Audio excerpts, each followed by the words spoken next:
Kerala cricket ലീഗിൻ്റെ Thrissur Titans എന്ന പേരിലാണ് അറിയപ്പെടുന്നത് എന്ന് ഞാൻ മനസ്സിലാക്കി. നിങ്ങൾ കളിക്കാരെ കണ്ടാൽ തന്നെ തൃശ്ശൂരിനെ ആർക്കും തോൽപ്പിക്കാൻ പറ്റില്ല എന്ന് കണ്ടാൽ തന്നെ അറിയാം.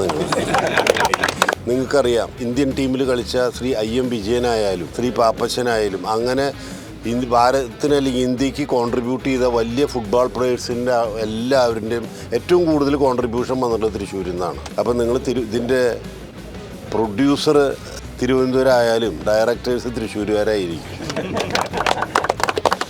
അപ്പോൾ അദ്ദേഹത്തിന് അങ്ങനെ പൈസ ഇറക്കാൻ പറ്റി വലിയ കാര്യം. ആ പേര് തൃശ്ശൂർ തന്നെ കിട്ടിയെന്നുള്ളത് അങ്ങ് ഒരു ഐശ്വര്യത്തിൻ്റെ ഭാഗമാവാം. പക്ഷെ ഞങ്ങൾക്ക് അതിലും കൂടുതൽ സന്തോഷമുണ്ട്. ഇനിയിപ്പോൾ നിങ്ങളുടെ ഓരോ മിനിറ്റും ഓരോ ദിവസത്തെ കളിയും മനസ്സിലാക്കേണ്ടത് ഞങ്ങളുടെയൊക്കെ ഓരോ ഉത്തരവാദിത്തമാണ്. 100% നിങ്ങൾ നമ്പർ 1 ആയിരിക്കും എന്നുള്ളതിൽ ഞങ്ങൾക്ക് യാതൊരു സംശയവുമില്ല. തീർച്ചയായിട്ടും അങ്ങനെ കളിച്ച് വിജയിച്ച് തൃശ്ശൂർ വരുമ്പോൾ നിങ്ങളൊക്കെ പ്രതീക്ഷയിലും വലിയ ഒരു സ്വീകരണം നിങ്ങൾക്കുണ്ടാവുമെന്നും കൂടി ഞാൻ പറയുകയാണ്. അതുകൊണ്ട് ഞാൻ മനസ്സിലാക്കിയെടുത്തോളം ടീം മാനേജറിനെ പരിചയപ്പെട്ടു, കോച്ചിനെ പരിചയപ്പെട്ടു. നിങ്ങളുടെ എന്തൊക്കെ സിനിമ എത്ര നന്നാവണമെങ്കിലും പ്രൊഡ്യൂസർ സ്ട്രോങ് ആവണം. പ്രൊഡ്യൂസറും സ്ട്രോങ് ആണ്. നിങ്ങളെ കണ്ടു കഴിഞ്ഞാൽ തന്നെ അറിയാം, എല്ലാം നല്ല ഒക്കെ 6 പാക്കാണ്. അതുകൊണ്ട് തന്നെ നിങ്ങളാരും മോശക്കാരല്ല.